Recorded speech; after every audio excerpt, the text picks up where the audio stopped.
the conversation, and welcome to the show. And I do welcome you this evening, this morning, this afternoon, wherever you are on the beautiful blue planet we call our home, the Earth. Being digitized right now.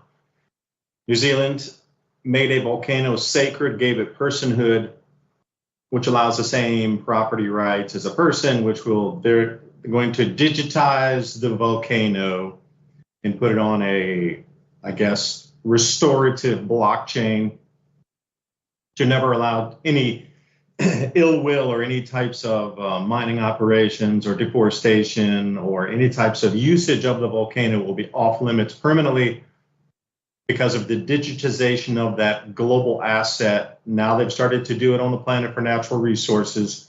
Not going to be too long before it's your home. Just like the gold, all-time record highs in London used to be 2 to 4 days delivery on the London Bullion Metals Exchange if you wanted to get your gold. Now that's moved up to 4 to 8 weeks. There's a bullion run happening right now, meaning not enough gold in all the repositories. So those paper contracts, people want the physical, they're being told no, and ooh, this news is reverberating out. Got earth cracks happening in several different continents where now volcanoes are starting to emerge out of these same earth cracks simultaneously on 3 continents. So what are the chances of this happening? And everybody's talking about that large eruption set for offshore Oregon.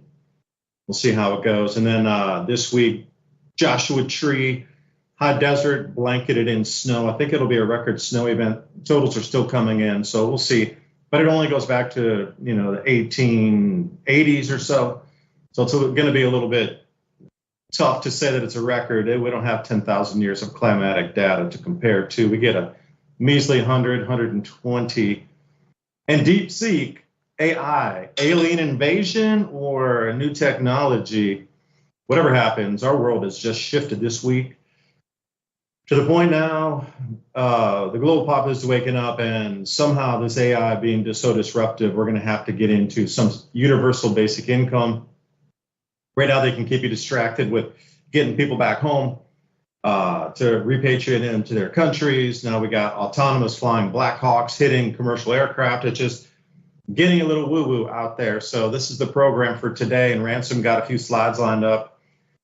So how do you see the world spinning? I see a tremendous, like a light year leap in this last week in terms of awareness and actually events across the planet that have shown we definitely shifted gears into something higher and faster speed. I was just coming back from the border today. I wanted to go check out kind of what was going on. We had some stuff to do there. And on the way down, we saw probably about 40 Army Corps of Engineer trucks that were empty. They were just hauling nothing. And then a few hours when we came back, we got to see really a kind of scary exercise in the way that they deployed across the highway and along a bridge where they put their artillery under it. And it literally looked like training for an invasion. And I mean, I had to have seen 40 tanks, and that's just like Abram tanks, and then there was 50 cal mounted stuff, armored trucks, the medical trucks, the water trucks. I mean, it was the biggest operation I've seen along the roadside that was visible when you're driving through the Fort Bliss training area, which is a long stretch along Highway 54 in New Mexico that goes to El Paso. And I've never seen that. Now, over the years, we've seen equipment, Apaches, tanks, whatever, a couple one-offs on the side of the road where you could see it. But today looked like I just rolled through an active war zone, like in Afghanistan is somewhere, because it's a desert setting. But I mean, it was really trippy. And then in El Paso, there's Army helicopters flying all over the place. So it was really weird I guess last night when I was watching that video of the helicopter hitting the aircraft, and it was trippy because we were just in the El Paso area the other day where I noticed those helicopters everywhere. They were just flying all over town. So there's really a lot of stuff going on. Um, and just looking at the way that they set that up was kind of the first time I've ever seen in the United States that much military force in the public view. And it was really trippy looking because they had it set up on an army owned bridge that crosses over the highway so they could not slow down traffic when they're crossing. But they had the tanks positioned underneath, and with with the guns raised in the air, all pointed towards the south, and it really looked like they were preparing for an armed invasion. It was really trippy. Now I realize it's just training. That is the Fort Bliss training area, but it was kind of surreal to get to see all of that equipment all working in unison at once with people out there doing stuff. It's pretty trippy. And then, seeing that thing last night, I'm sure there's lots of conspiracy theories about it. But there is some weird stuff with that. But one of the main things I think you're going to see come out of this is new FFA regulations, which they've already have in the pipeline because they want to incorporate another layer in the sky, and they want to micromanage that, and that is for AI and drones. And that whole drone fiasco we had a couple months ago, I have a feeling that that was our own military kind of testing the waters to see what people would think if they saw so many objects in the sky at once. And just on a side note, I went out, I was having trouble sleeping the other day, and I went out about 5:45, and there was this really big bright light coming out of the west, and I looked up at it, and I was like, oh, wow, that's a big satellite. And then when I looked up, there were so many visible satellites shining off the sun right before it comes up in the morning that literally made me dizzy. I mean, they were going west, they were going east, they were going north, they were at different altitudes in space. It really looked like the sky was moving. And I don't even think that civilians are really prepared for the next rollout of technology, what it's going to look like for us in the real world. Like, your world is about to change in a way that's visual, where you can see it. And I noticed all of the increased numbers of AI cars rolling around on the interstate this morning. Like, there's the Teslas, but then there's Chinese models, and then they had some, I think it was a Lyft. That was an AI thing. It had the big camera on top. There's nobody driving in it. And it's just, it felt to me like I just fast forwarded to some dystopic version of the U.S. A lot of old movies used to show that, how we would have a big troop build up along the southern border to protect us in our safe zone. I don't know how many of those movies are set up in that way, but it's starting to look like that in real life. Like, there's going to be all these zones that are partially patrolled by military backed forces, kind of keeping people where they're supposed to be. Does that make sense?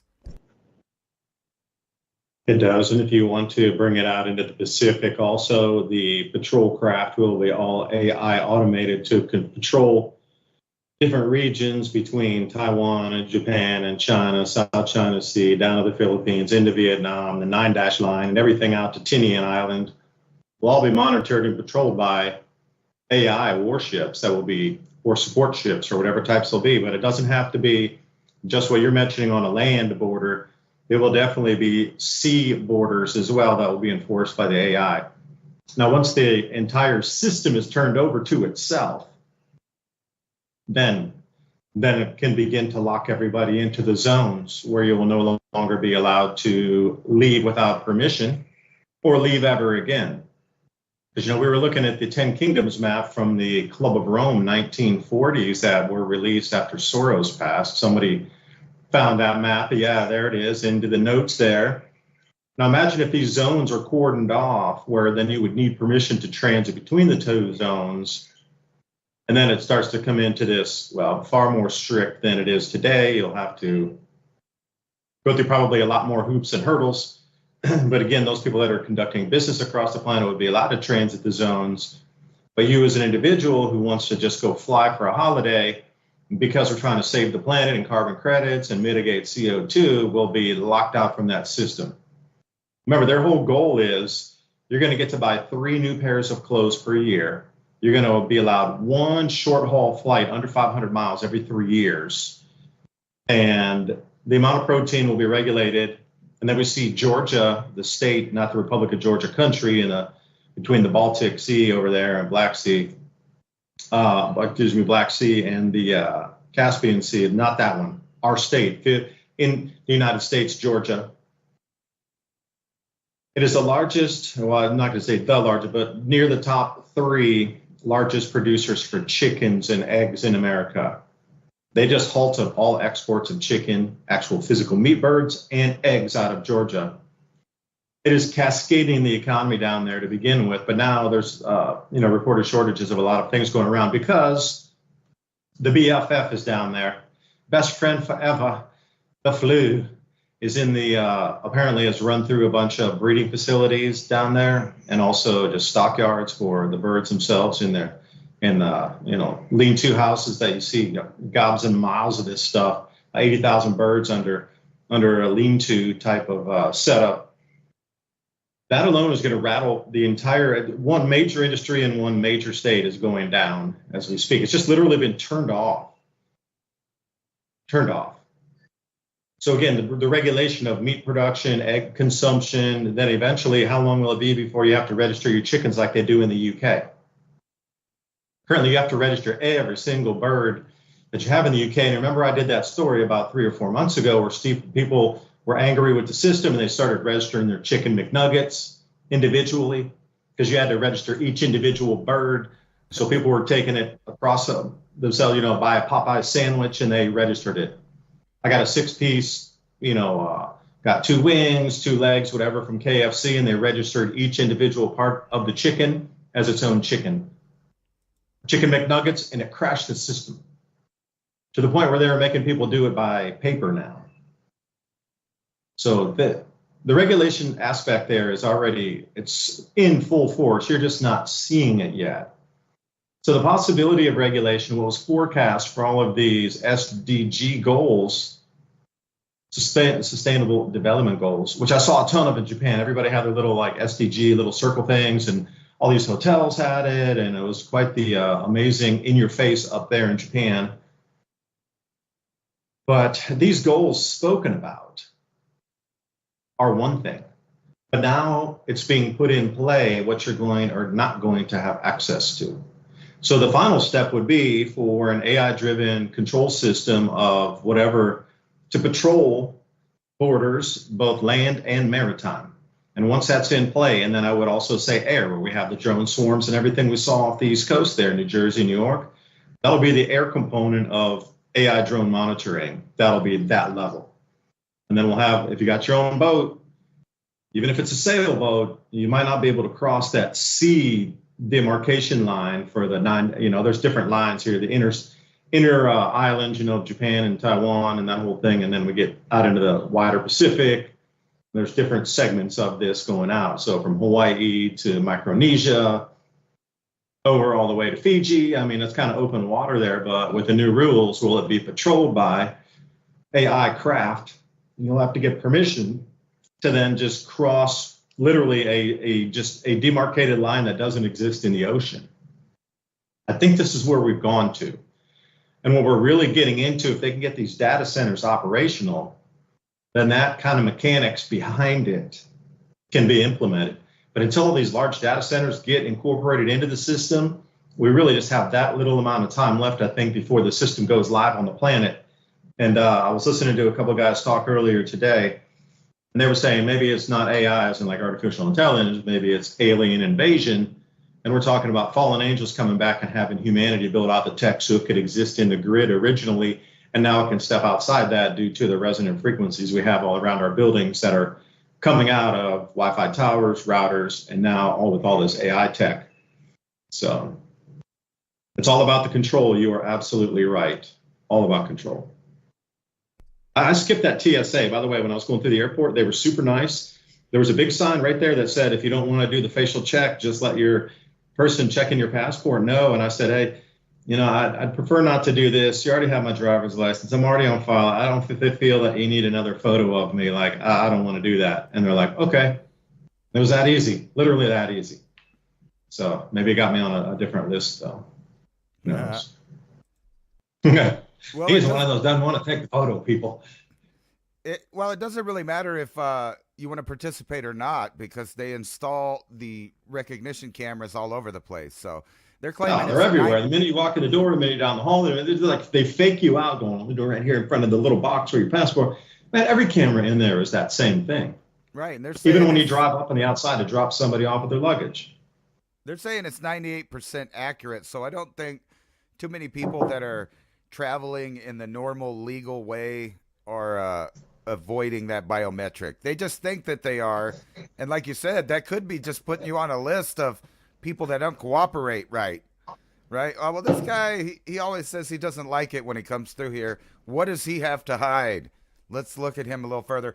I'm kind of kidding about that, but I wanted to show you this. But wait, hold on, Ransom. See, that's the thing. They gave me the choice. If there was no sign there and I would have argued it that, no, I'm not doing this but they gave the choice, A or B. And I just chose, no, I don't know. I don't want to spend the extra time to have me to line up to take the photo. Just here's my passport. Slide the thing. You got a million billion bits of information on me anyway. Just take the passport and save me the extra 2 minutes of standing there and doing the photo thing. My choice. You gave me the choice, A or B. I wanted to save time scooting through the passport line, So that extra thing of standing out here, hold on, we got to do this. You blinked your eyes, hold on, do it again. No, saving my time. My time's more valuable than you getting a photo of me. But they offered the choice, so I took the expediency route right through.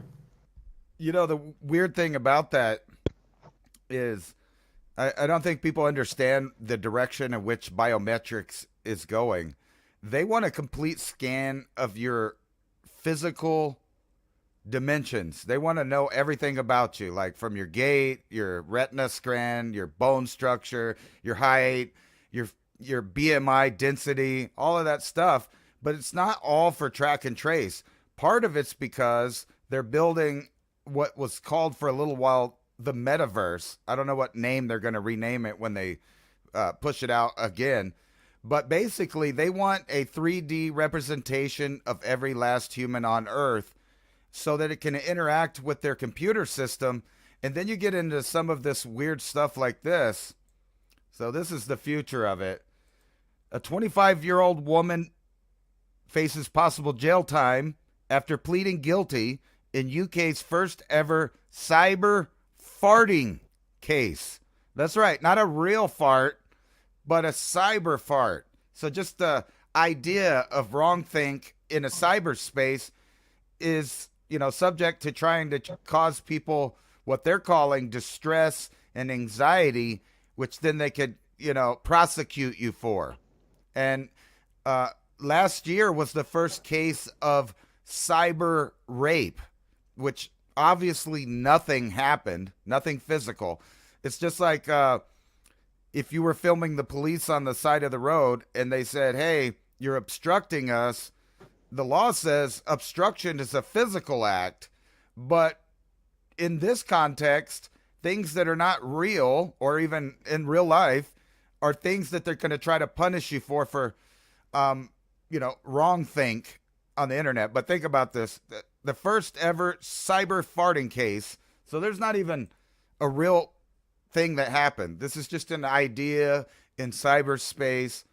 And you can just see how this could expand. And another way that's going to be a big thing is you're going to have to pay somebody for special security to protect you from identity theft, because this 3-dimensional avatar virtual reality, whatever you want to call it, a duplicate, what's the word for that? Your Doppler on the internet, your doppelganger, excuse me. That's what I meant. your doppelganger digital image can be hacked and stolen, just like your social security number and your banking information and stuff. And in the near future, your biometrics will be tied together with your banking information, so people could take out loans. They could, they could get into your bank accounts and different stuff if they have this virtual reality biometrics identification of you, and it can be stolen. That's where things are going, and they're going there fast. And then what kind of world are we going to live in? Because, I'm sure you saw all the headlines about people around Italy. They're worried that some of these volcanoes are going to pop, right? I got several articles. I wanted to, pick your mind about that, because basically, I think one of them said it was the world's biggest underwater volcano, right now, is right off the coast. Yeah, that's there. off Oregon. That's off Oregon. And then the Campi Flegrei, they said is rumbling back to life too, and that's a super volcano. It makes Etna and Vesuvius look incredibly tiny. Right. Not only that, the ones in the Mediterranean are right next to water too. So I kind of want everyone to think Hunga Tonga and what that did and how much moisture that put up in the air. And then think about maybe 1 or 2 or even 3 volcanoes going off in, even a year or 2 years time, adding to the crap in the atmosphere. And you think these, kind of chilled global warming winters are bad. Wait till you experience something because the volcano has literally blotted out the sun. And it's a lot like the article we talked about last week when people were freaking out because the sun appeared to turn blue or purple or green wherever they were at, because there was all this new gas up in the air filtering the sunlight. And then what's a weird thing is, I know this is kind of sidetracked because I'm ADHD, but there's a lot of studies about plant growth. Happy Lunar New Year. The fireworks are going off. We might hear the temple horns coming in a minute too here. All right. They got these parades that walk around in front with the horns and people doing the music, and they throw off the fireworks first to let you know that they're coming up and by the street, so you can go out and you can give some money to the dancing dragon in the street and stuff. So if you hear any music and more fireworks, that's what that sound is. Nobody's firing off rounds down here. They're trying to scare off the New World Order evil spirits. That's Year of the Snake, mini dragon.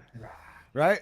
No, but I was talking about, I'm sure you're familiar with all the studies about plant growth in green, blue light.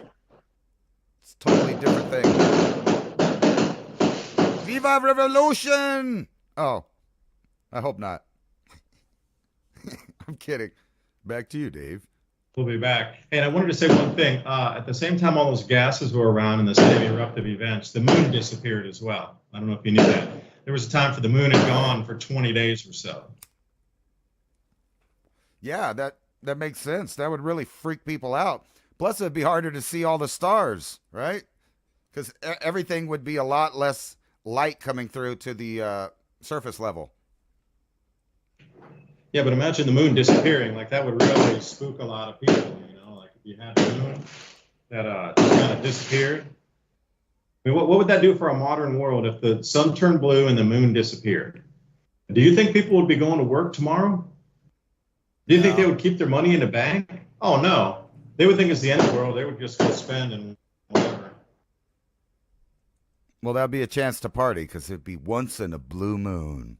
But an actual blue moon, not just the second full moon of the month.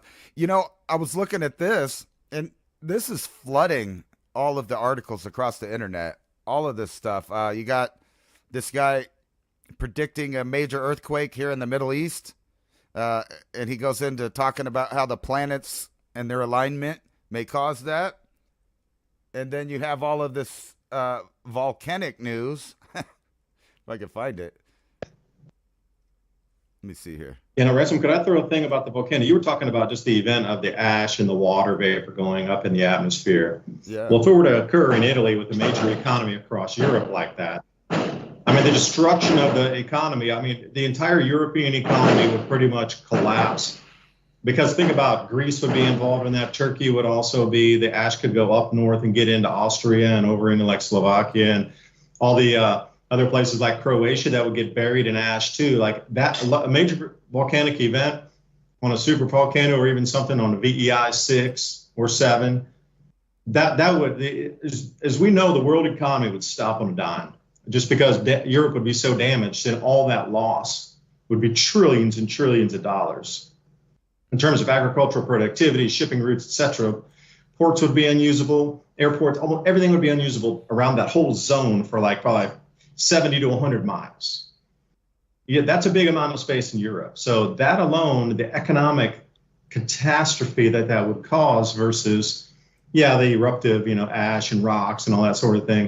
It would shut down air travel wherever it was across the northern hemisphere for, quite some time. But there's more than just the event of the actual physical large volcanic, detritus that would go up. But then we got the human mind processing that and this already scattered end days kind of soup that we're living in. And then on top of that, just the economics. I don't think Europe would come back from that.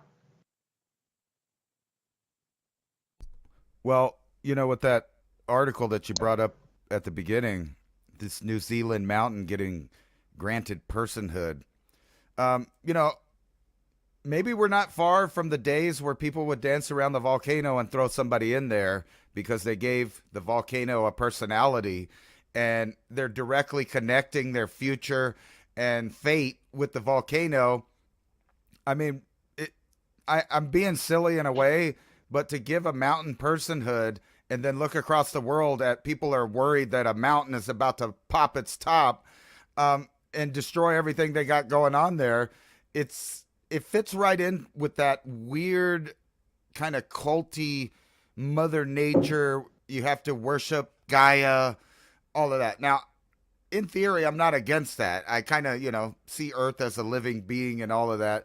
But at the same time, giving it personhood is how they use to stop all kinds of production. They stop people from eating. They stop people from hunting. All of the things that it takes to be human, they tie up in this idea. And I wouldn't even see that it would be far-fetched for this green movement to come back as a religious cult with this sort of idea of, the mountain has personhood.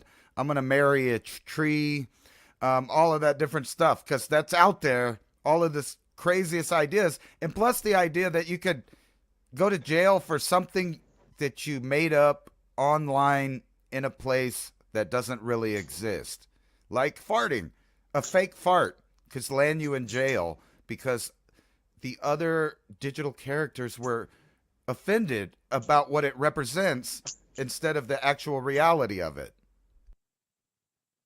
Well, what's it represent? A fart. I mean, what does it represent? Okay, I ate too much of something. It didn't digest properly in my gut and it came out as gas. Oh, you're right. Global warming through cyberspace.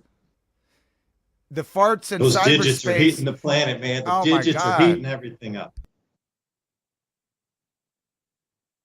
Could I stay on that deep, stay on the thing here. So DeepSeek, China did a very nuclear move over here. So it's in Lunar New Year right now. Like all the markets are closed. And when DeepSeek came out on Friday, all the markets were closed here in Asia and across Asia because of the Lunar New Year. So they just absolutely tanked everybody. And there was not a single thing that a lot of these companies in Taiwan and Japan could do because the markets weren't open. So now they'll be coming back open tomorrow and the next day, just depends where it is, depending on which one. But once these markets open back up again, they've wiped out trillions of dollars across their competitors or enemies in the eastern region here. Like the amount of animosity for China doing that that would be like dropping a nuclear weapon on a European city during Christmas, like the same feeling of that is what happened here. Like you just wiped out part of our companies, you took away all of our bonus money, you're making our lives going to go terribly down here in quality. And you did it so sneaky on that time when markets were going to be closed through the weekend, right in all the way through Lunar New Year. So that was like 5 to 6 days, again, depending on the markets that you're in, of closure. Now, when these things open back up again, the reverberations are going to absolutely just swing back through the Western markets. Like once that readjusts here, they haven't had a chance to get wiped out yet. because there was no way for anybody to sell. Like a lot of people got pulled, and they were forced on their contracts by the computer to sell. So if you have an open position and it drops below a certain level of margin, then that force executes on that. So people are going to just wake up with catastrophic losses across companies, governments, and individuals, and it's absolutely going to shake people down to the core of the bones of the marrow of many economies here coming to tomorrow and then the day after tomorrow. Like tomorrow will be Friday here. Some of the markets are opening again. They have to because it's been closed for so long. And some of them are doing a little bit different where they're opening half a day on Saturday. Otherwise, and then next week when it opens on Monday, full across every market, we'll really see what has happened with the contagion of that. But for them to release DeepSeek, and then the DeepSeek Pro came out also the day before yesterday as a free version of what OpenAI charges you $200 a month for. So that version came out free, the Pro version of DeepSeek. You can only register right now with a +86 number. That's a Chinese mobile phone number because they had some DDoS or attack or something, denial of service attack. So they were only allowing open to Chinese registrants for that. So if you were trying to register outside of China, they firewalled it off for now. I think they're going to firewall it off so Chinese can only use the Chinese because they're very, very, very pro-CCP. Bury all the events in history that have ever occurred. If you ask about Tiananmen Square or anything else, oh no, it didn't happen. There was like 3 people that got hurt. They stubbed their toes there or something. But the damage has already been done. Like that nuclear weapon that was released financially already ran its course, and now they're just going to lock it up and go, no, only people in China can use DeepSeek. By the way, we took trillions of dollars away and crippled our competitors all across Asia during what you consider like a revered time of the year when people are getting together with their families and just like our Christmas and New Year and that sort of thing.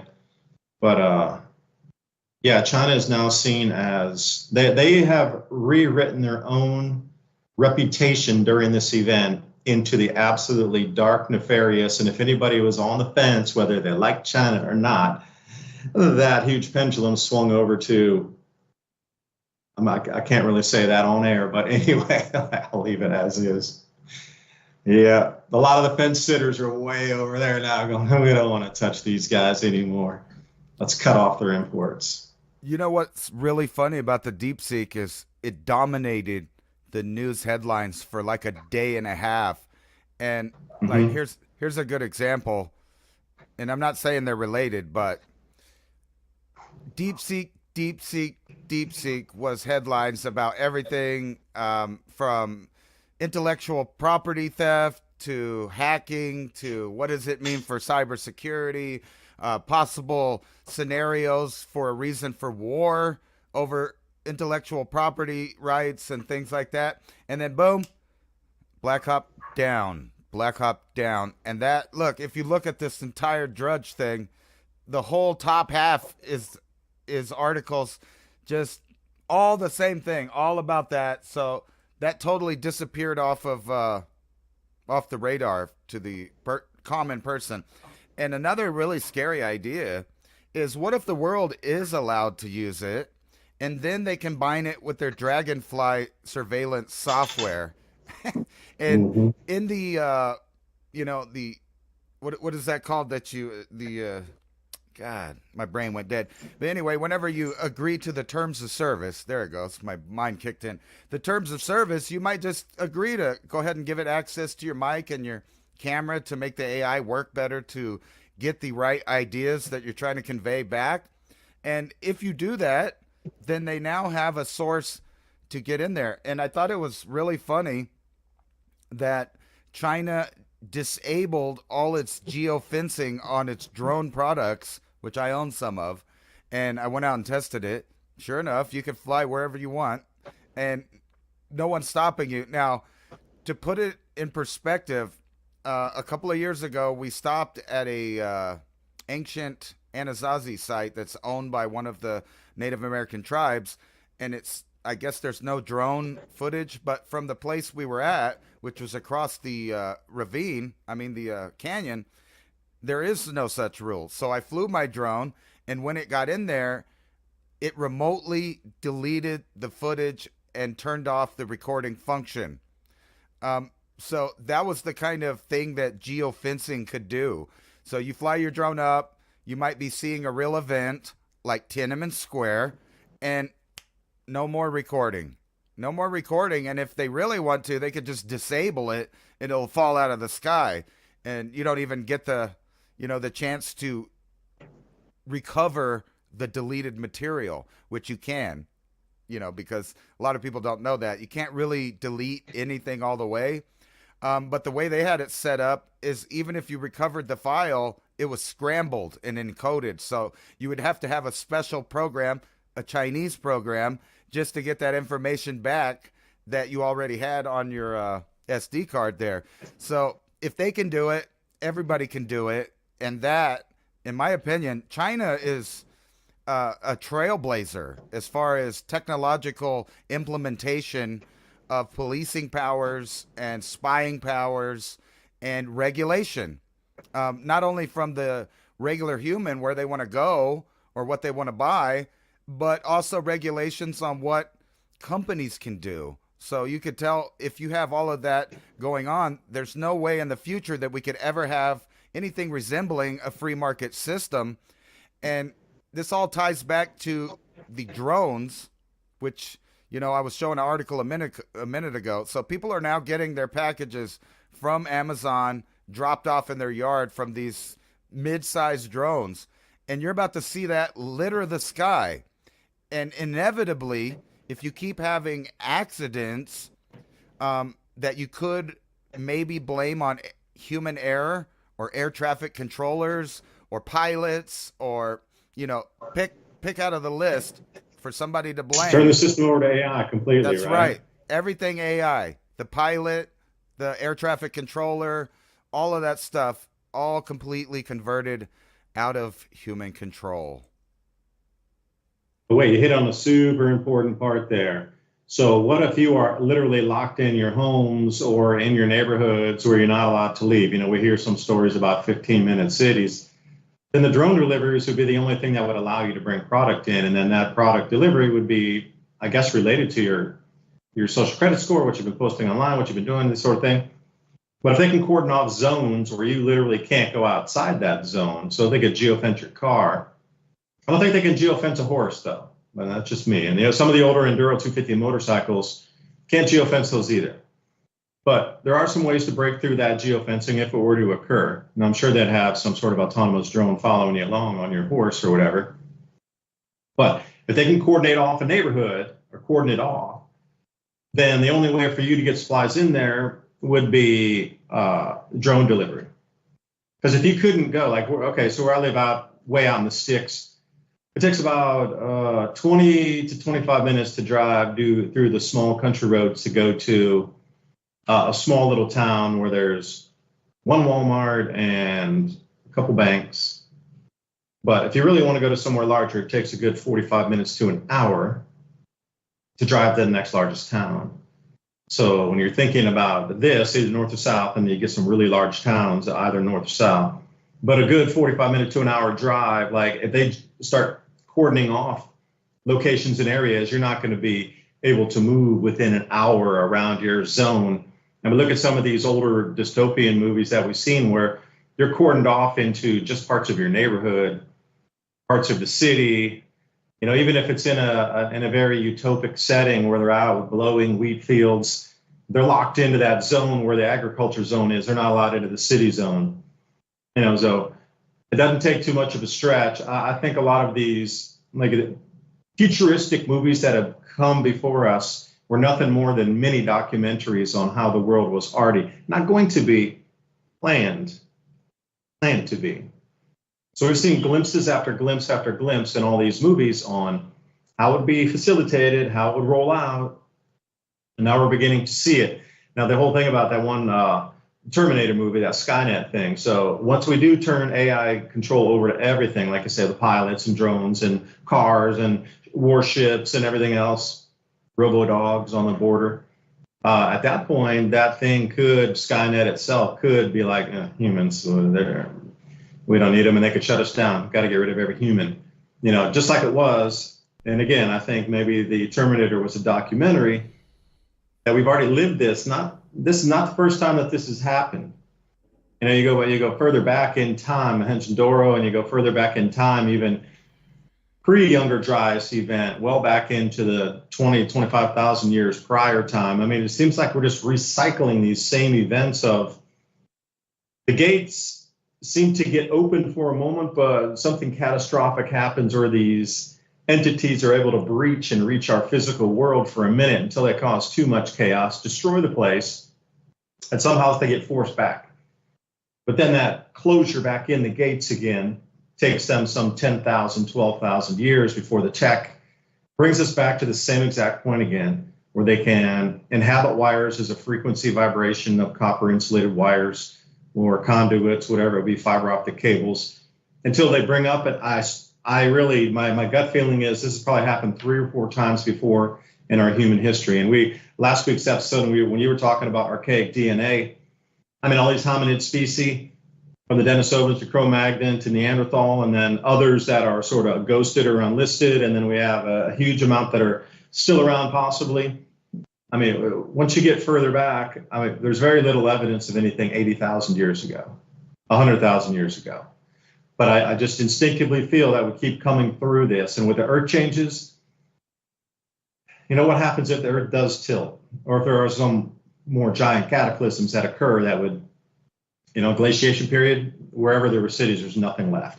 And Graham Hancock does all that research on underwater cities, and ice age sea levels, everything will be along the coast. It's all underwater now. I mean, these episodes of history, even in this very shortest amount of time of just 25,000 years, or Younger Dryas, 12,000 years, erases almost all of humanity's previous inventions and ways of life. I mean, I was looking at something that said, okay, approximately, I'll be generous and say 220,000 years of human habitation on the planet, although it says it's far older, 400, 500,000 years. I'll cut you in half and say, I'll even go less than half, 220,000 years of humans, Homo sapiens sapien, being here.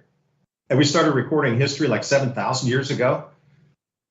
Well, we lost 97% of all human history ever lived. Where did it go? We only have this little short window of 7,000 years from cuneiform, and legends going further back, pre-Younger Dryas.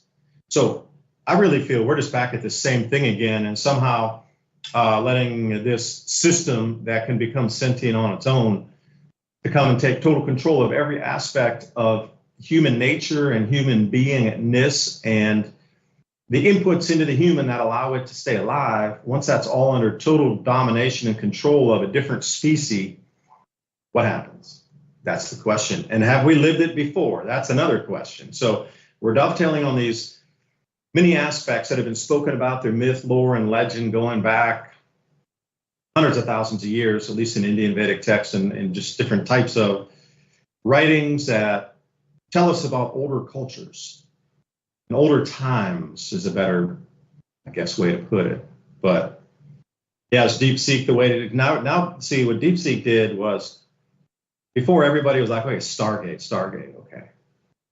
Got all these data centers going to pop up everywhere. And a few people were resisting it, going, that's going to be too much control, too much autonomy, too much freedom, the Skynet thing, referencing the Terminator movie. It looks very similar to that. So wait a minute, hold on a minute. So a lot of people were pushing back already, just even after Trump was doing this whole, Stargate program. People were just up in arms and, where are you going to get all the electricity? Y'all are yapping about global warming. We don't have enough electricity already. And you got 2 parallel systems of banking rising. You need this huge amount of mining for cryptocurrency. And then you want to put data centers in that are going to draw huge amounts of water and huge amounts of power, unless you're doing like pebble bed nuclear reactor and got your own on-site generation for power. Like, where's all the extra electricity coming from? It's not. That's the whole thing. Or is it? Where's their power going to come from? And then DeepSeek comes out, and suddenly everybody in the same moment's like, I don't care what we do, we got to catch up with them, build more data centers. Like, it flipped everybody from saying data centers going to take too much control away. That is super dangerous. You are borderline. I mean, literally borderline being captured as a prisoner by an artificial intelligence, non-human species, to the next 2 days later, we need to build 20 of them because DeepSeek's here. That was the craziest mind flip I've ever seen. They identified the true danger in itself for the data centers and like rushing toward all of these things unchecked.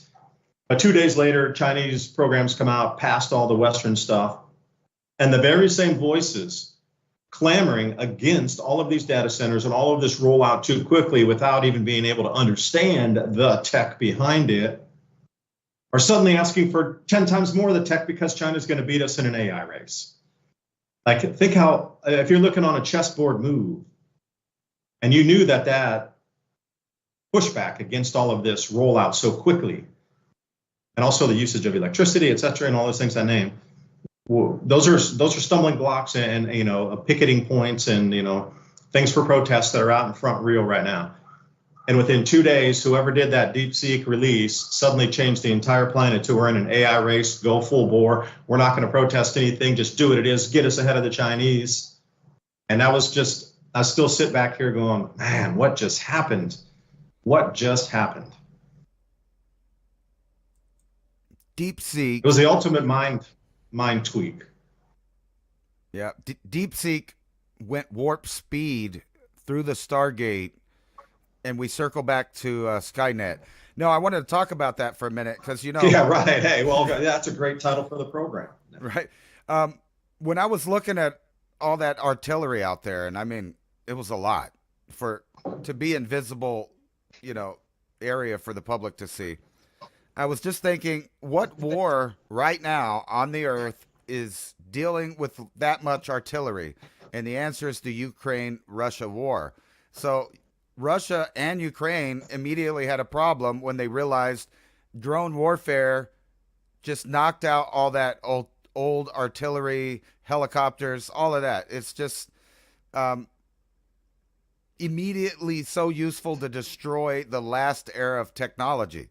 So imagine this scenario, because the Ukrainians are a lesser force than the Russians. So if you take that over here to the Western world, the cartels are a lesser force than the U.S. military. If you stockpile a bunch of artillery along the border, it won't be long until drone warfare is right here on our border. And they've already shown examples of them using drone warfare for surveillance and for executions by doing the same type of things that they're doing in Ukraine. Now, obviously, there would be something like a Pearl Harbor where a bunch of artillery and U.S. servicemen get injured. And then the next step is to implement the next generation of automatically targeted guns, which we've already invented. So that's already been invented. We're just not using it. So they would re-put this on the artillery. The artillery can aim so fast that you can't, it would blow your mind once you connect the AI to the artillery. Now it can aim a lot faster, and it can figure out multiple targets and all this stuff. So all of this has been being beta tested in the Middle East over the last 10 years. So when that happens, then we have to upgrade our whole thing to this AI controlled stuff. Now, I want everyone to keep in mind that the AI planes or auto planes or whatever you want to call it, the cars, the drones, all of that work on the same exact type of AI models that run ChatGPT and DeepSeek. So what you're about to see is a real step forward in technology, and it'll necessarily happen exponentially and very fast just to keep track of all of the updated technology that's coming at us so fast. So I'm about positive that within the next couple years, you're going to see that scenario that I just laid out happen in the United States, which we will respond by new technologies and more aerial AI control of what's going on the ground, so they can keep track of people. And by the way, we have just, I guess you could call it, repatriated large swaths of the Sonoran and Chihuahuan Desert. And there's videos out of that all over the place. So the Border Patrol, the active duty Army, the Marine Corps, and the National Guards from different states are working together to repatriate land that we've previously just put up signs saying basically you're on your own and we can't protect you. And that's all along from El Paso all the way to Tijuana and then from El Paso all the way to McAllen and Brownsville. So you can imagine that's a very large border that's going to intensify in violence and combat. And you've seen in the last couple days, they've had a few firefights. They're trying to keep it under wrap. And what I thought was ironic is one of these articles was showing the incident, and they were saying there were no victims or injuries, but in the background you see somebody in U.S. garb being heli-flighted out of there. So somebody got injured somehow, but they're not really pushing that. So hopefully Trump will be as transparent as he seems to be so far when it comes to blowback and other things, because that's pretty inevitable. And they're ramping up for that. And I just got to see with my own eyes, they are training for things like that. So it kind of puts in perspective maybe things in the past like Operation Jade Helm or other things whose stated purpose was to practice dominating the human domain. Yeah, before we go on the break here, I just wanted to remind everybody, if you like our content, please join us on buymeacoffee/civilization cycle. And a couple super chats coming through tonight.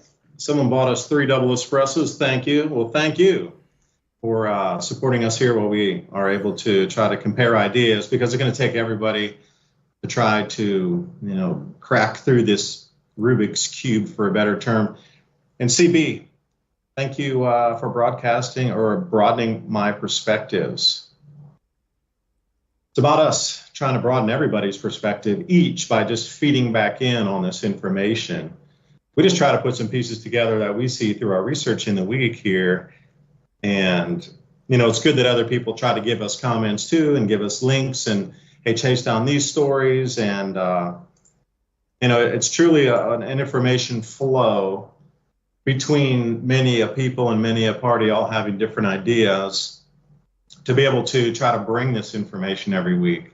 Because I see a lot of connection through all this. What has happened with the earth changes, with the economic changes, and then also now what we're seeing with the way the government is going to oversee the population. It's the same fingerprints that we see through all of these grand solar minimums, or even larger climatic shifts on a 1,200 year or a 2,500 year or a 6,000 year scale. We're back at it again. I would definitely say we're at the 6,000 year movement of moisture patterns, jet streams, cloud cells, etc., to regreen the deserts again in the Sahel, across areas in Western China and Xinjiang, and all these areas, Middle East, tremendous floods across the entire Red Sea basin. But that's where the frankincense root was, and that's where they had hundreds of thousands of acres of frankincense trees growing. They need a lot of precipitation to do that, and it's falling right back in the same exact areas that started to really dry out, say, 800 to 1000 AD, about 1,000 years ago. And this precipitation is really rolling back again. So with that much complete change, how's the government going to respond to that and control the citizens? Because this change is going to start happening faster. Like, these areas on the planet are going to become less inhabitable and others are going to become more inhabitable. And the areas that were previously accessible for us and inhabitable are going to be taken offline by nature. And that itself is going to cost trillions and trillions and trillions of dollars of losses. And then where do these people go to start new livelihoods? They don't. There's just really nowhere for them to go. So then we come into AI. Is it going to give us universal basic income? And also Revolution Radio. Thank you for letting us broadcast tonight. And if you consider free speech and this type of conversation something you enjoy, Revolution Radio, there's a donate tab right at the top, different ways. You can do the crypto, write a check. You can just take a look at the different ways to keep this station on air while we bring you more information just like this. And Ransom, we got a couple minutes left. Anything to take us out through the hour here? I hear the music now. Here, we'll just go to commercial. We'll be back with Earth Changes.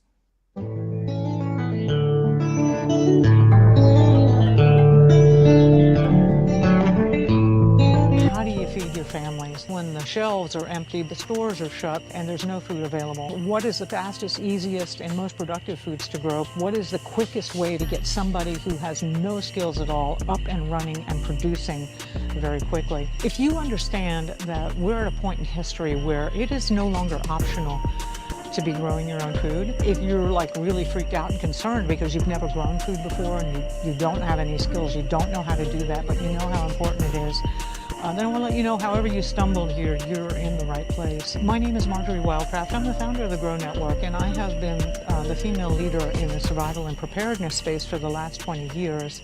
How to grow lots of food, even if you have no experience, are older and out of shape. This is for people who want the fastest and easiest ways to produce healthy and delicious meat, eggs, and vegetables. Because you know that growing your own food is like printing your own money. During this webinar, you will get status of global food shortages, how long the crisis will last, how much space you need to grow food, easiest, highest calorie foods you can produce, a complete plan for producing all the food you need, how to get started today, regardless of season.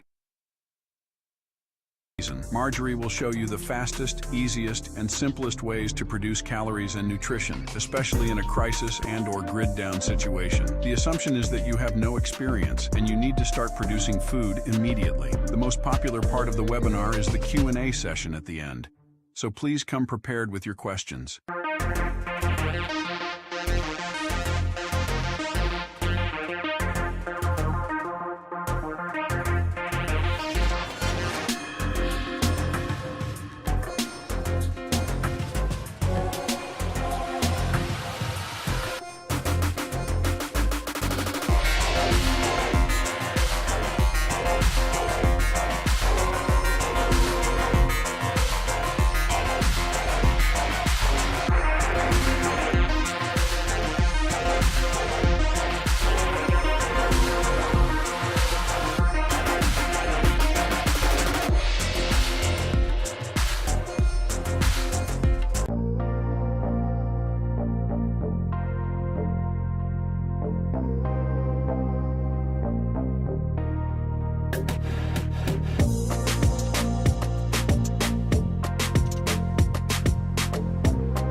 And welcome back for the second hour of Civilization Cycle. And I tell you, that song makes me makes you move the head. I don't care how many times you listen to that. That's one of the coolest songs ever written.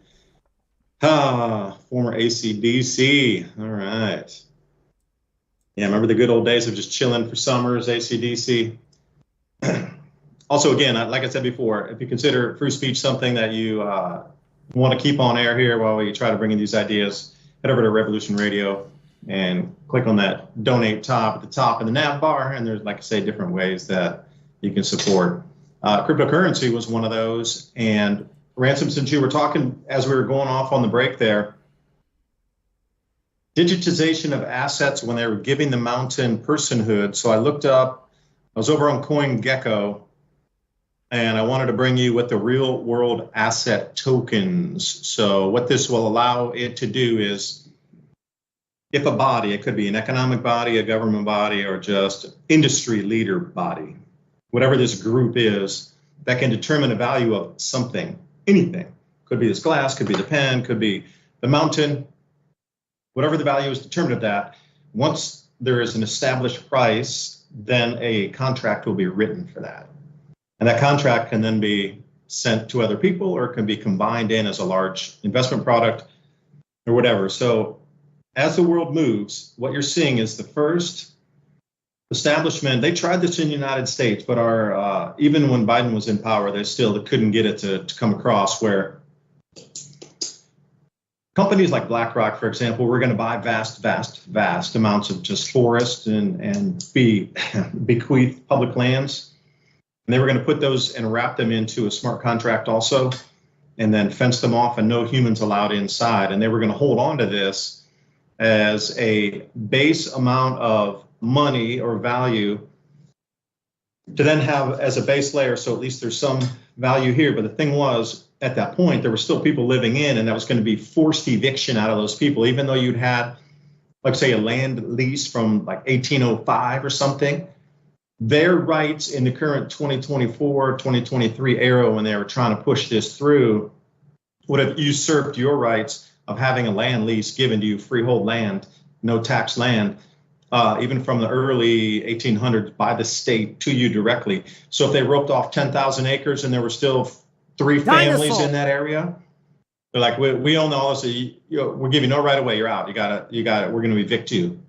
And then people got into the court battles and like, y'all can't take this much land off of public use and try to say it's owned by the private company. Now it's King's land. So that never really went through. Okay, there was a lot of opposition to it, but just like, things never stop. It just moves. So here's your list of coins that are going to be involved in this transition. Now, you've heard of a few of these before, but I am very interested in how this segment of the cryptocurrency market's working. So Chainlink, which we've heard of even since 2017, this has been around, used to be like 10 or 20 cents, but now it's $24. So if you would have picked up a bunch of Chainlink at 10 cents back in 2017 and just held on to it like, oh, I lost my wallet, I found it again, $24 a token now. Mantra and Ondo and Quant. So I look at these right here and say, yeah, this is going to be the framework of it. To take anything that has a value, to digitize it, to turn it into a smart contract. And that mountain, write it on paper. They are going to use that as the first real world asset, digitized piece of property that will go along with that personhood. They will also give them the smart contract that wraps that mountain into never to be used or utilized by mankind ever again. That smart contract will take that literal piece of property off limits for all humans. And it'll probably be running on one of these right here. The RWAs, again, I'll say this for Quant, Mantra, which I'm not too familiar. I'm more familiar with Ondo, XTC network, because I knew a couple of the developers that were on XTC. That thing back then was trading for like 1/10,000th of a cent. Now it's up to 1 penny. So that'd be, you got to go back further in time on some of these networks when they first started out. But like here, Pax Gold, this is a perfect example. They took the physical price of gold, like a bar of gold, they wrapped a smart contract on it. So the physical gold behind that is also established in their token price. Now, I'm sure you can convert that, but it looks like gold is up to record high prices again, $2,801. So Pax Gold is a digitized form of gold. Now, if they had a series of repositories or depositories around different continents on the world, you theoretically would be able to walk in with your token off your wallet and say, I want my kilogram of gold. Here's my smart contract. I'd like to convert that right now. And they would give it to you in the hand. And this was the whole purpose of this, trying to move money around the world and reestablish the economy, where you could take any asset and move it around the world, or have others invest in, like you could put your house on a smart contract and sell it off to an investor, but with the stipulation they couldn't just sell your house and kick you out. But if you thought that you had already gained enough equity that you wanted to sell that off and take a percentage of it as the equity rose in that house that you own already. There's already different plans like this. So they want to digitize everything, the entire equity in your house, and put it on a wallet for you to use so you can actually spend that out. This is the whole way that everything's going to be digitized. It'll have a value to it, and you will be able to spend that. And that's the whole point in scariness. Now, you always say, Ransom, things get scary.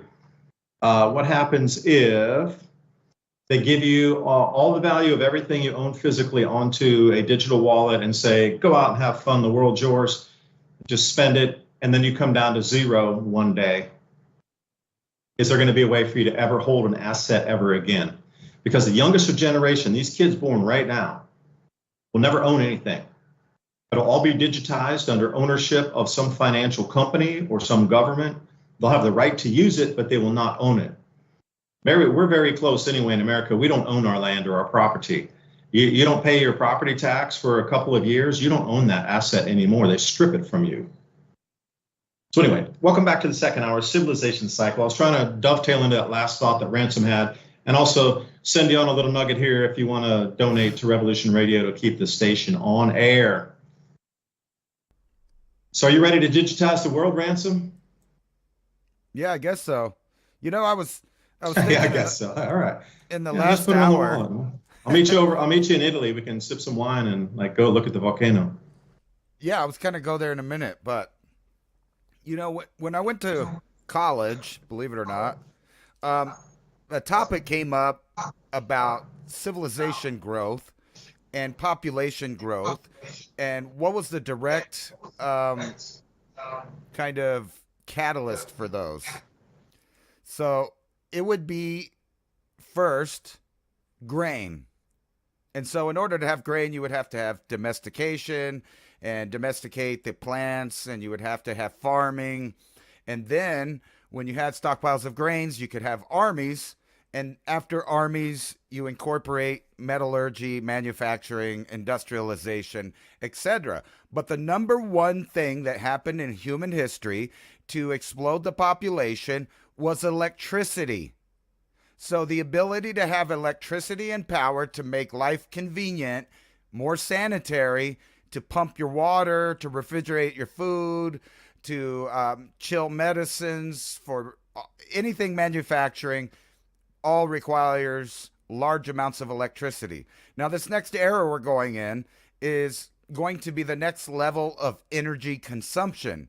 So when you look around the world and you see all these programs that are designed to shut down energy when it relates to population and people, you could only assume that they're reversing this calculation. That calculation being this formula for how populations explode in relation to having energy available and abundant.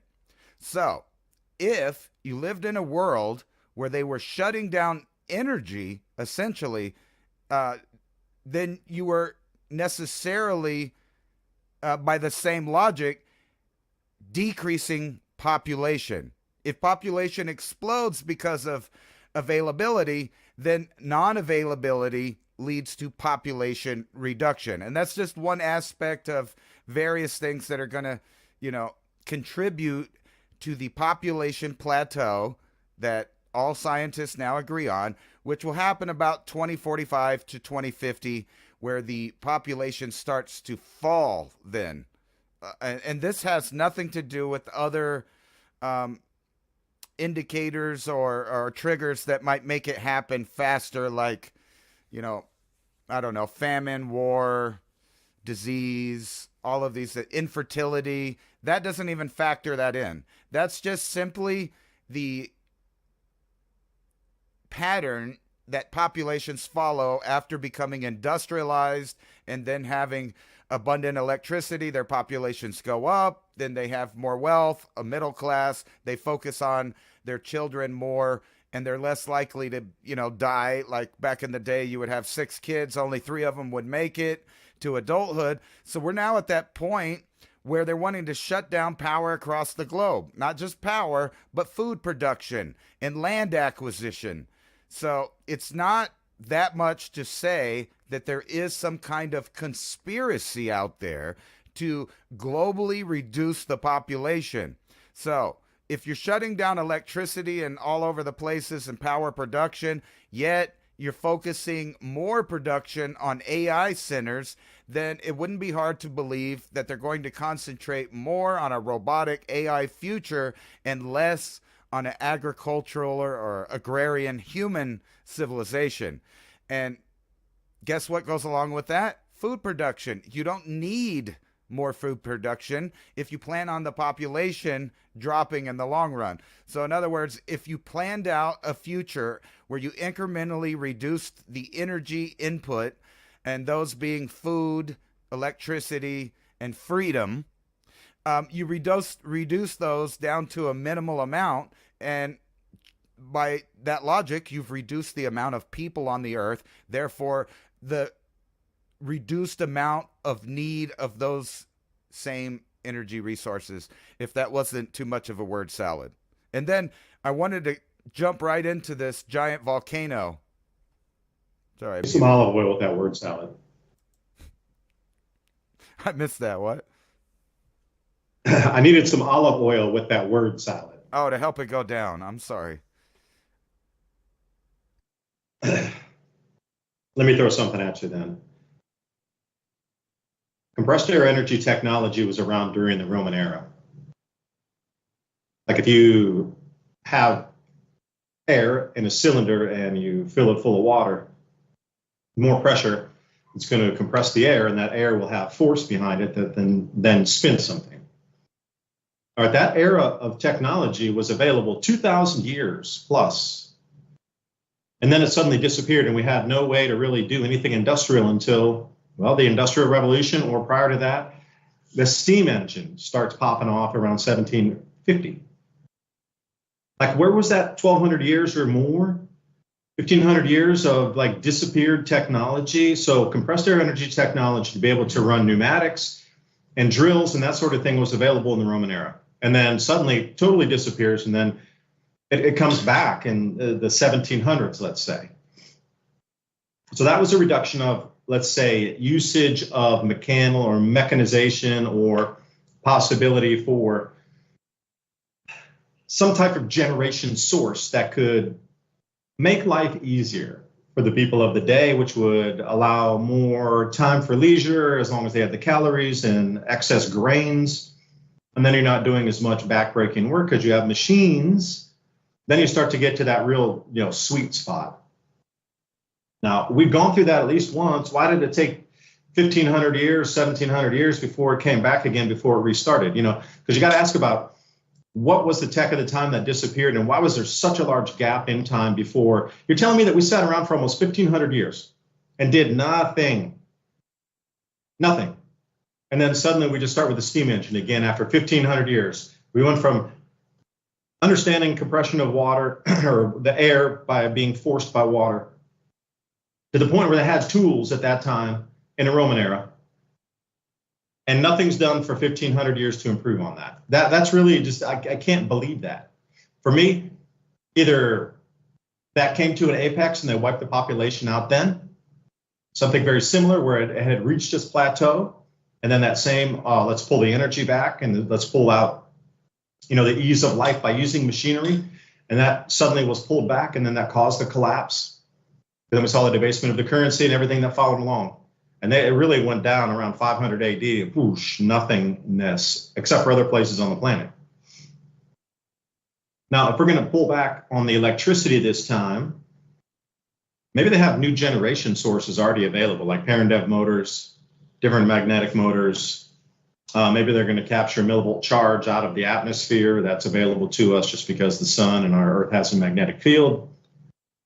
Because the way we're doing it right now isn't going to work any longer. And the pipe dream of all these green devices coming by 2030, 2035 for all the metals that we need to mine, it's literally impossible. So there's a breaking point already being reached as we speak today. The awareness and understanding that there's never going to be enough metals, rare earths, to facilitate or complete this, madness plan of the green transition. It's just, a lot of people are becoming very aware. It is 0% possibility of ever converting to that, like, dream they've put into your head. That is never going to happen. So perhaps there's already a backup and standby of new generation sources that would allow, like I said, these corporations are going to get power provided first, government first, actually, and then data centers and corporations. But they're so intertwined these days, it's hard to tell which is which. So let's say those two entities will first get preferential treatment for any type of goods, services, electricity, which means us, the people, are we going to be the ones stuck with inefficient solar panels, or will we get the magnetic motors, or are the new generation technology sources already being utilized, but the general populace is not allowed to know that those devices exist? Because that would literally deconstruct society and civilization as we know it, unless that's the plan. Because if you come out right now and you say, hey, we've got all these technologies where we never need to burn another gram of coal, you can generate the power in your house on demand. Like, that would upend the entire world as we know it.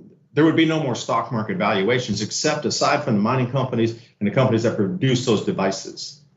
Outside of that, everything would be so in flux that you could never determine a price on anything any longer. Jobs would just, by the hundreds of millions, if not billions, would just evaporate overnight. New manufacturing jobs obviously would come in, but it's going to all be AI and robot driven. All these assembly lines with the robotic arms thing, that's the future. So is it that the cycle is here again?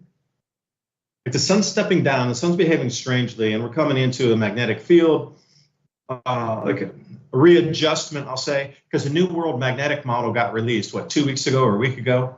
They showed, and magnetic north is now heading toward Kamchatka Peninsula, and it's sped up to 70 or 71 miles this year of transiting going toward Kamchatka.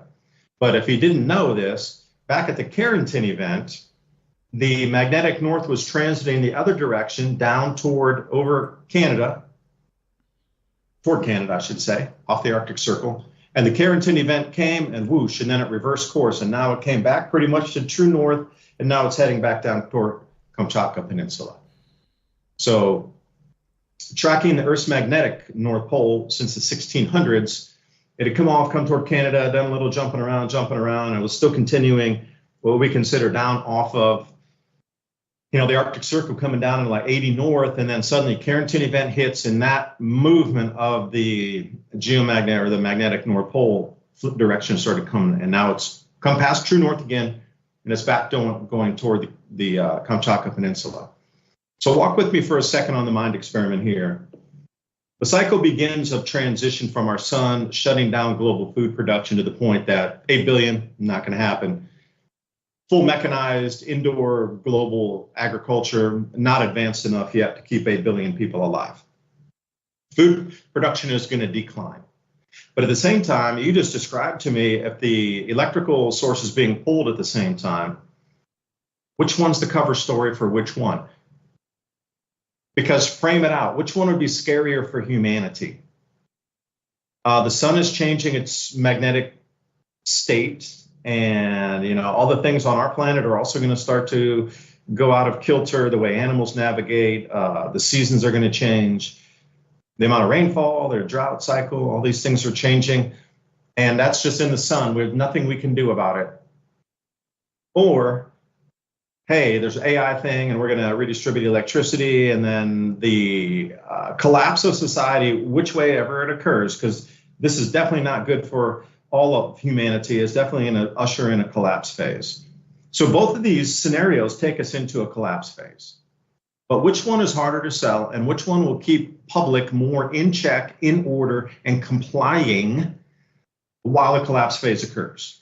Sun or AI? It's like an A or B choice.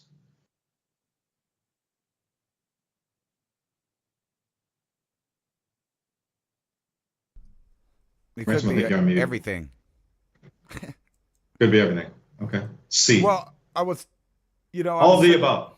Right. I was thinking, no matter what, when we look at stuff, we always see that the sun and the earth are, stuck in some kind of connection that directly relates to the magnetic field, the seismic activity, and even objects hitting the earth. It's all in the same dimension of pull and push out there in the universe. And, we're right here. And I'm sure you've seen these articles from the blobs inside the Earth to the rotation of the Earth slowing, and they say it reverses, but it doesn't reverse. It just means one is going slower than the other, but they're still going in the same direction. So that's kind of a weird thing that they put. It doesn't reverse. It might be in retrograde like Venus, where it appears to be going in reverse, but it's still going in the same direction. But I digress about that. It kind of fits into all of this stuff that we're looking at. Possible, giant earthquakes in the Middle East. You got the, what do you call that? Is it the Montauk or AMOC? Yeah, the Atlantic overturning oscillation. And then underwater volcanoes. All of this is, tied together, because we know if a couple of these volcanoes blow, well, for one, you're going to change the temperature of the water. You're going to change the direction of the weather patterns, which is going to make flooding happen at different areas, which is going to make ice melt happen in different places, which is going to have different drain off, which messes up that AMOC. And we know that a certain amount of cold water can do that. And we also know that from Tonga, that if you put up a bunch of extra material that's not new material, it's still in the same ocean cycle. However, it's new on the land, temporarily. So it's raining down, it's flooding, it's eroding. That changes forever the map of the system, how it runs off of. Every time that happens, it changes it just a little bit in ways that you can't even, perceive. But let's say this volcano does blow up on the thing, and then we got the the seismic activity over here in Santorini. They're worried about Vesuvius being active. Any number of these things would do that, and it kind of correlates to what we were talking about before as far as removing energy from the human domain. And the reason I say that is, look at how the greenies attack specific things. Now, you would think that they just kind of attacked everything together, but it wasn't really. It was directly at coal and fossil fuels that run gasoline and diesel-powered things. And it also, the coal, which is so basic that you could put it in your fireplace and stay warm at night, or you could burn it in large quantities and produce electricity. So they wanted to take out the basic energy form that nothing in this new world can directly run off of. In other words, they wanted to take the ability of the common man to convert energy directly from the earth and instead replace it with only their avenue of energy, which is tied up with all this green stuff, which, is the whole world of devices, the AIs, all of that stuff. I kind of blew my mind the other day that you could go in and get a small amount of tools from Walmart, and you probably walk out of there with a $1,000 bill, or you could buy an 80-inch flat screen 8K monitor that's too big to be in your house. But you remember just a few years ago, they acted like you ain't nobody if you don't have a flat screen. And then you ain't nobody if you don't have a high resolution flat screen. It might as well be a tube TV. And you kind of see how they duped everyone into the gizmos and gadgets and the devices. But on the back end, they're shutting down the basic form of human, not only every kind of energy, even education could be viewed as an energy, because if you have an educated populace and a middle class, then the kids have time to specialize in things or have hobbies that are specific, which makes them dominate a specific field. And generally, those are the kids that come up with the apps, the programs, the games, the innovation, and that's just in the electronic side. And then you have other people with other talents inventing new ways of farming, new tool use. Like how many times have you gone on TikTok or something like that? Because every platform has a version of the goldfish media. So you can go to YouTube, you got shorts, you go to Facebook, you have stories. I forget the names of the other ones, but sometimes those are really educational for people like me that can visualize something, see it, and learn it. So I've seen those little videos come on that show little tricks, like with your tools, or how to work wood a certain way, or measure something to make it easier. And that stuff is mind blowing, and it's like instant upgrade on skills for people with a visual learning cortex, or I don't know if that's the right term. I kind of just threw that together, but anyway, people that learn visually, and they've learned that all of these devices are fundamentally changing the way that the new generations learn. In other words, they may not be able to do the same things as generations prior, but they'll be able to do new things. And it's all fitting into this away from the human behavior system where, in the future, you might have some kid that picks up a coal that's freezing to death and has no idea of the virtual power in his hand when it comes to the generation of electricity and powering all of that technology, because they'll be so ignorant in that time that that's just a dirty rock, and that whole idea was killing the planet, and you're bad for doing it. Plus, you're offending the mountain in its 27 genders and how it feels today about what you feel about it feeling about virtual farts in the virtual world. I do believe you sent me or you posted something on Civilization Cycle X on our account there, at Civ Cycle. So please join us over on X. We're putting up these bite-sized nuggets for the same things we talk about, either screen grabs, just a couple short videos, or we try to put shorts of ourselves, picking out important points that we talk about during the show here. So please join us on Civilization Cycle right over on X, at Civ Cycle, CIV Cycle. Did you send me or post that up there where somebody was rubbing two quartz crystals together and they were illuminating, and that was a form of power that we hadn't really tried to look at either? Yeah, was that right? There you go. I do believe you showed me that, and somebody was in a dark room rubbing crystals together, and then they started to glow. So there you go, that Paleozoic effect. I mean, think about the residual electricity that could be captured in that. And you were talking about, what about Stanley Meyer and the water burning engine that we had heard so much about in the 1970s and 80s that kind of disappeared off everybody's radar? That sort of technology, that was super world famous back at the time, but very few people talk about water burning engines anymore. Everybody's on, electrogravitics and this sort of magnetic motors, but we've lost, if you were talking about resources, water is one of the most abundant resources on the planet. And I'm really surprised that we've never, that was taken off the shelf because it would be too disruptive for the oil industry for sure if you converted to water burning engines, which was a proven concept. And then, learning about the patent office of anything that could disrupt our current stock market valuations or national security because the invention's too disruptive, that U.S. government has a right to come in and make that top secret and actually steal your invention. And then you have to sign an NDA that you'll never talk about it, replicate it again under penalty of, I think it was life imprisonment.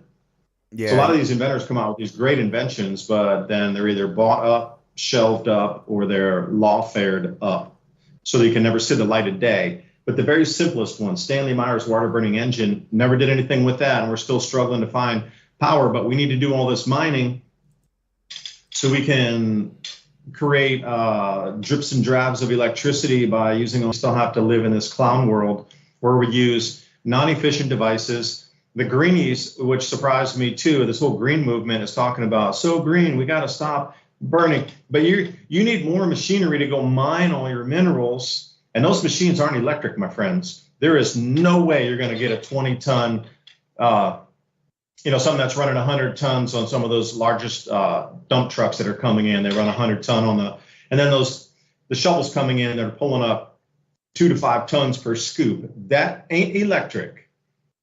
So if you're going to go strip mine the earth and get down and do the ocean bed mining and do all these things, none of that runs on electric. So it's baffling for me how the very ones talking about the green movement of, we need to do this, you need to stop fossil fuels, are the very ones that demand that you use fossil fuels for more mining. And those machines are so powerful and they gobble the fuel up. You got to go deeper. You got to blast more. You got to refine more. What about the slurry? What about the slag pit? Oh, don't care about any of that. You got to convert over to a solar panel. Like, wait, what about the daisy chain behind it of energy usage that brings it all the way to you? This is just the most absurd thing. Forcing those things down your throat. But go look back behind the curtain over there, and you got a full mining operation that is strip mining the planet. Now, I had a conversation with somebody now, maybe a little woo-woo, but if you're looking at electric currents around the world that maybe would keep our planet in balance and harmony. If you were to remove a lot of metals over the last 200 years and take them into different places, that sort of Earth's balancing mechanism that would have left, let's say, ethereal energies in place are gone. They've been completely moved around. So would that have any effect on what you call evil, let's say, darkness being able to pervade the planet by the amount of minerals that we moved around, so that balance isn't there any longer? And I could go into the whales too, but I won't right now with the windmills. But it just shocks me that proven inventions from the 1970s and 80s are not being used to this day. So if you want to talk about green, I don't know, I guess we can go there forever. Let's talk about the Mandela effect, since you just brought up this topic of water-powered cars. So I know what you're talking about exactly, and so does the system. Look at it. A water-fueled car is an automobile that hypothetically derives its energy directly from the water, and they have this Stanley Myers water fuel cell, Garrett electrolytic carburetor. And when you look at Wikipedia, which is the all-knowing god of information, of facts, as we all know, don't worry about it. According to them, that's completely crazy. It's just pseudoscience, conspiracy theory. And then I wanted to bring your attention to this. But NASA wanted to buy and sign a contract with Stanley before he drank his cranberry juice, did they not? Did they, though? Did Ed McMahon ever work for Publishers Clearinghouse? And was Ed McMahon ever on TV saying that I could give it to you, the millions of dollars? And matter of fact, this is funny because according to the internet, everywhere, this is a weird new Mandela effect. According to the internet and official sources, Ed McMahon never gave out Publishers Clearinghouse, and he never even worked for them, right? Now, it only takes, I don't know, a 5-minute search on Twitter or other platforms to find an interview of Ed McMahon on the Tom Green Show, where he's talking about how when he used to work for Publishers Clearinghouse, which I distinctly remember on television, my grandmother used to participate in that all the time. And I remember Ed McMahon. I remember the commercials. I remember seeing him on TV show up and surprise people. And in that interview, he says, we gave out $110 million. And that he participated in millions of those dollars. But evidently he made that up, and he's lying, and you don't remember what you remember. Speaking of which, let's circle back like goldfish to Tiananmen Square. This is weird because, I've given in that I was wrong, and I remembered wrong. But when I was a kid, I could swear up and down I watched that man get run over by a tank on TV, and everybody was talking about how weird it was. Now, if you look it up now, he just jumped up there. He yelled at him. He ended up going home. The guy's still alive in China. He evidently had to go see a therapist or something for a while because he was stressed, and he was just late for work, and that's all that was about. And there was no Tiananmen Square massacre. However, I remember things differently. I could have swore that guy stayed there until they ran him over, but the internet says it doesn't. But so does it say Ed McMahon never worked for Publishers Clearinghouse, despite me being able to find an interview right now with him. But think about this. Now that in the age of AI, they can say that the video that you're looking at using for proof is not real. And then that'll be the end of that. So from now on, from here to the future, anytime you want to see, the authorities will be able to say an event happened, show you footage to back up their theory, show you facts, websites, news articles, and guess what? I think about 75% of the original internet is gone. It's totally gone. And I don't care if you're looking on the Wayback Machine or not, you're going to find these big gaps. Matter of fact, if you went to the Wayback Machine right now, there's no information about certain topics between 2020 and 2022. So if you know what I'm talking about, you know. But there's just so many of these topics. In a week from now, will they say DeepSeek wasn't real? Was that an internet hoax? You know, like, no telling what story they could say is no longer true. And the only way to really fight that is to have books in your home that were printed at a certain date that still say the same things. And now you get into those weird futuristic scenarios like Fahrenheit 451 or, you know, things like that. So virtually, that's already happening on the internet. They're destroying ideas, they're destroying old videos. And last time we were talking about the fires, and on my show Saturday, I talked about this specific house where this guy built his whole house out of flame retardant materials, flame resistant stuff, high temp windows that would block out the heat in case there was a fire. And the whole mountainside burned around his house, but not his house. And he went and he washed it off with the water hose. And I watched that on television, but you cannot find that video on the internet now. I only found one article that happens to be written by the company that he works for about it. So that's been totally scrubbed from the internet. And you would think that if we're about to spend billions of dollars to rebuild in an area, whether it's the hurricane area or the fire area, tornado alley, that we would move to the next level of technology that's actually beneficial to humans. Like, I don't know, maybe domed shaped houses in tornado alleys so the tornadoes just blow over them, or houses on stilts and flood prone area because it's just old technology right there, or flame retardant houses, buildings, and things that are in areas that are prone to have fires over and over and over and over and again throughout time, or even blizzard areas. You know, like, there should be redundancies set up in civilization that are just things that people are used to, just like the concept of the Liberty Garden was for food. So, like, if you lived, I don't know, in Minnesota or something, they should have already built warming stations and different things that have, you know, consistent, reliable power to protect people in case of severe emergencies. Like, I don't know, a super polar vortex that drops down even further in temperature than what we've been seeing, like, say, 80 below or something like that, which is not unheard of in some of the previous cycles man lived in the northern latitudes. They froze their butts off. That's what happened. They were dying from sweating too much. Yeah, and there's accounts in France also in the middle 1600s when they put bottles of wine next to the big hearths or the big fireplaces, and the bottles of wine stayed frozen. That's how cold it was. Like, there's times in history previously with accounts that show you, you know, and then some people were going, yeah, that had to be about, you know, 20 or 30 below zero for that kind of thing, or 20 below zero, something like this. Extreme temperatures, like, really unthinkable in today's world. But in a different magnetic state of our planet, not unthinkable, because, well, where fronts could drift to, or how things might spill off of polar regions, would be very different. It wouldn't be limited and locked in place and have some, you know, limit to how far south it could plunge or cool after it plunges.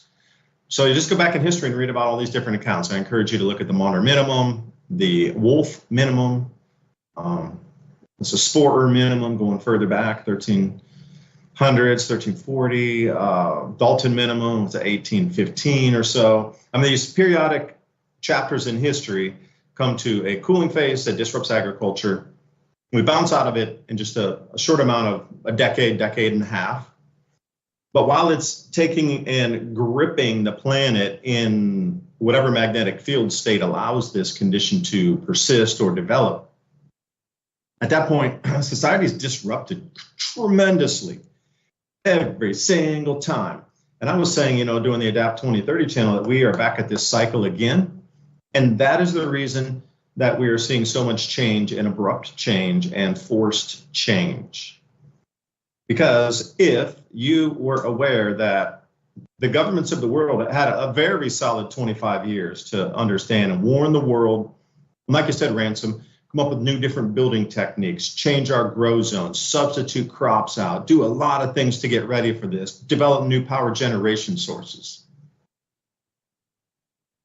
That would have disrupted the world anyway. The thought that we're coming into it, where now we're coming into a Manhattan style project where the world needs to pivot because such a great change is coming. Like, if that would have happened, the awareness to the world of like, I don't even know if I really want to go to work. This retirement thing, that's not going to work either. Let's get the money out of the bank. Let's not save as much. It would have disrupted the financial world greatly. But we could have come through this, like you said, with new building techniques, new materials, new locations for building, new industries that would evolve around this, and the different kinds of crops that would have been able to be more hardy in these different colder conditions. Bringing back some of these non-commercial grains like amaranth, spelt, millet. Sorghum's still pretty in very large sorghum industry, although they came down to like 1906 production levels over the last years. Over 100 years prior is the same amount of sorghum we're growing now because it's been affected so greatly. So, coming with all this, how scary is it to tell a civilization and get it ready for this mass change that was a natural cycle anyway? But all we get is excuse after excuse after excuse after promise, and we're going to this world, that utopian world, this thing's going to be, and they keep dragging us down all these dead end routes. When the real core of the problem is sun's changing its magnetic field, which affects us. Now, why is it just so scary for them to come out and say that? We as a world need to get ready for this change that's coming. It's on a 400-year cycle, and this one seems to be much, much, much, much deeper. I'm personally, seeing the Sahel get real green again and watching places out in Xinjiang get real green again and lots of desert areas getting very wet again. Like, I wanted to, Joshua Tree just got record snowfall. And we saw through, what was that, Burning Man with all the rain up there. Like that the North American monsoon, that shifts on a 4,000-year cycle. And directly where it pushes is Ransom up in your area. That's where you're going to get a lot more rainfall. So that's ongoing, and it's been ongoing since, the last 20 years. But now we really see the West African monsoon pushing in, tremendous amounts of rain in the Sahel. That's on a 6,000-year cycle. So what are the possibilities of two monsoon cycles in two different continents changing on a 4,000-year known cycle or a 6,000-year known cycle, both changing at the exact same time? And all these changes that we have to endure in our culture and our society, moving over to AI, everything, because humans, are they going to be here? Or are they not going to be? I don't know. But something is here, and they don't, and I would say them, I'm talking about central bankers and these government leaders, they don't want to talk about the true causes for the changes we're seeing. It's still, and maybe you can run me through it, like why would they not do that? If you think the world could get it together? Or do you think like equatorial land's going to be so much more valuable? Like we can't live up in Canada any longer. Like where are people going to go? Okay, well, if we can't live in Minnesota or any place, parts in Maine and Massachusetts, we're going to make a line there. Okay, everybody above that line, our current infrastructure in winter you're not going to survive. So you're going to need to pull further south. And you're looking at what, 50 million people that would need to move and go over to Europe. And then, go over into Russia and go over into Asia here. We're talking about 100 million people at least that would need to move below the cold line where our infrastructure won't support. Damn, the Mongolians got it. They're living in yurts. They're doing things old school, but they learn how to do that and live like that. We're talking about flipping switches here and turning on lights and making sure your heater runs and things. That's going to break down. So think about the mass amount of population migration there would be from our current infrastructure not being able to perform the function in the coldest of times that we're coming into.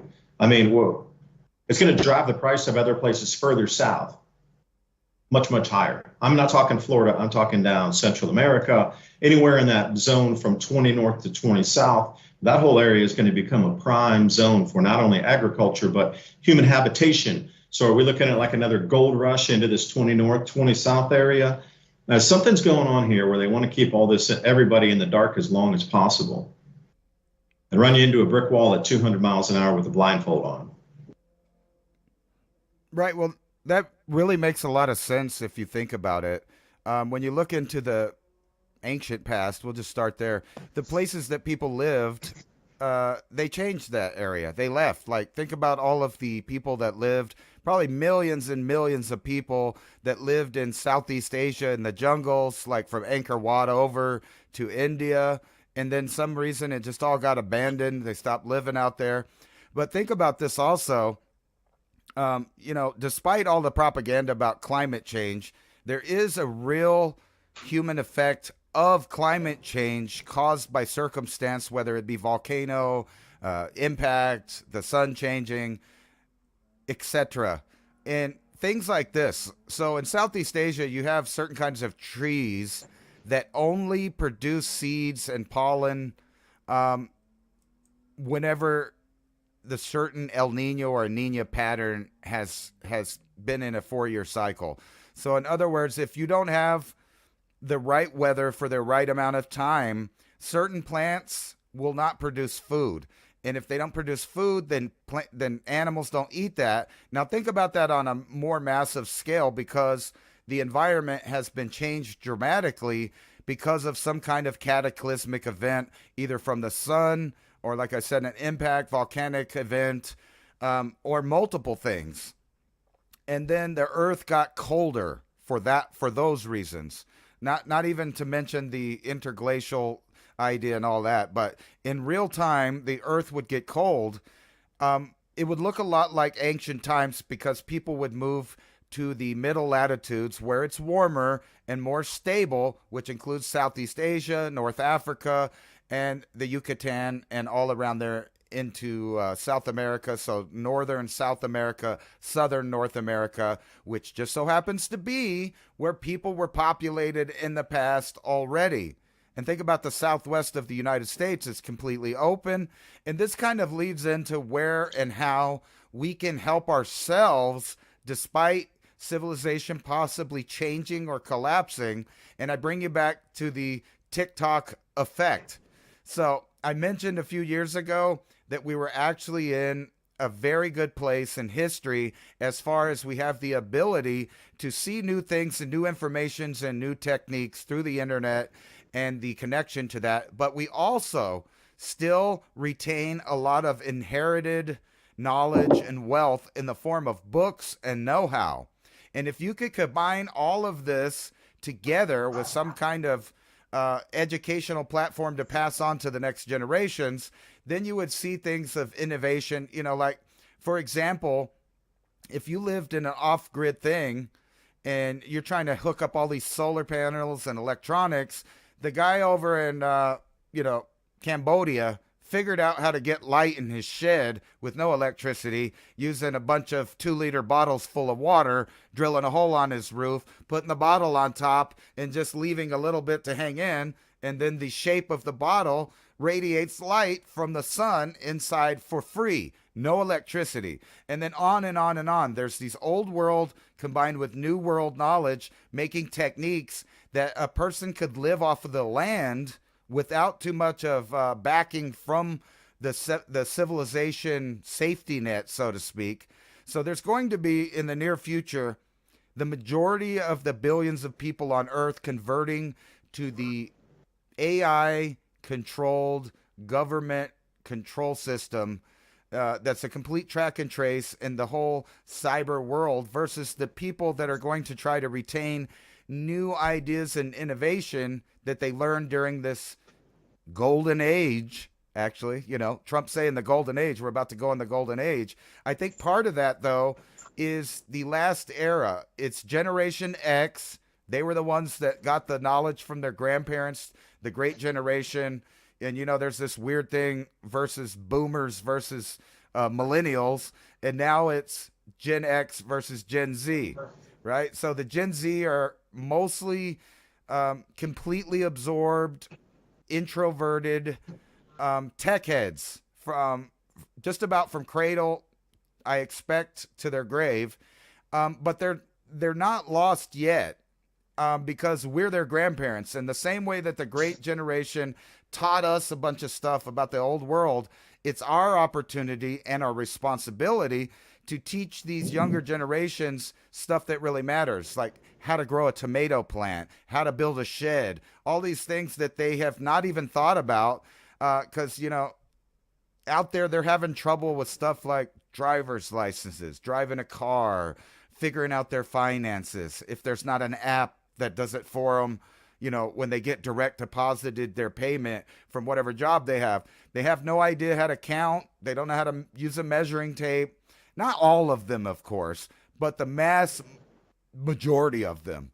So hopefully we can transition, and there's hope for the new future as far as us having the responsibility to convey the secrets of the secret schools of our time onto the next generations. Otherwise, they're doomed to a dystopic, transhuman, completely tracked and traced, taken care of from cradle to grave lifestyle, which is a form of digital slavery. I mean, think about that. If all your finances, your healthcare, your identity itself, your persona is digitized, monetized, and metered, then that's the hellscape that they want, the transhumanists. But I think there's some place we can meet in the middle, and we have a good opportunity to do that right now. There's a slight reverse in the culture right now, and if we don't take advantage of it, it may pass us by.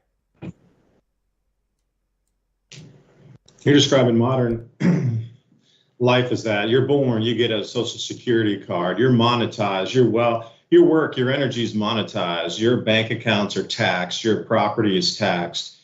Everything you do requires identification with facial recognition to a very basic point where your face has to have a photo on the ID, whether it's a passport, whether it's a driver's license.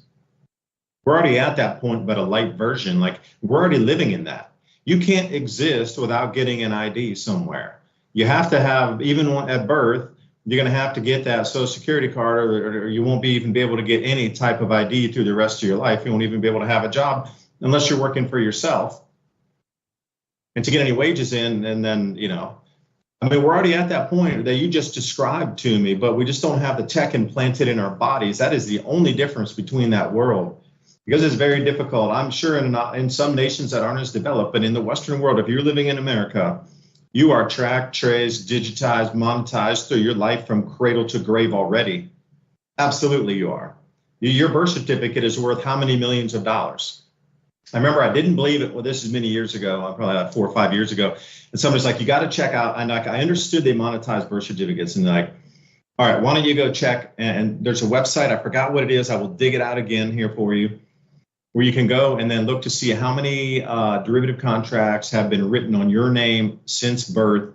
They start off on the averages so the average amount of earnings per year per a lifetime, and that's your base that they give a value on that contract already called your birth certificate.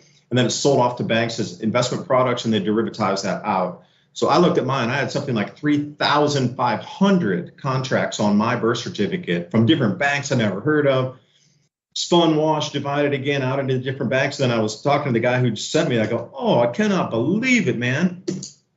Like 3,500 contracts that are out on my name alone through my birth certificate. And he goes, oh, that's very little. I was like, well, that's an incredible amount. To go, no, the kids these days that are born just generally right away get 10 or 12,000 contracts written against their birth certificate. I was like, wow, talking about derivatizing and monetizing a human life as a battery source, Matrix starts to make a lot more sense. And also, if you like our conversation and you've been enjoying the content, please join us on buymeacoffee.com/civilization cycle. Also, go over to civilizationcycle.com. Drop your email right in there. We'll get you the show notes for tonight's conversation. And also Revolution Radio, thank you for letting us broadcast tonight. And if you consider free speech, please consider a donation to Revolution Radio here to keep their running and production costs up and keep that venue on air. You can check out the donation top right at the nav bar at the top and see whatever fits your way to support that station. The ransom I was going to say, what are the chances of a second set of Elon Musk satellites burning up in the atmosphere above our heads? We saw it in the Caribbean the first time, and now we saw it, I think it was above Minnesota here just a couple of days ago, or somewhere in the more northerly latitudes. Full satellites burning up in the atmosphere twice in 2 weeks. I think something's going on with the magnetics up there. It might be, but more is coming to your future. Till next time, Civilization Cycle.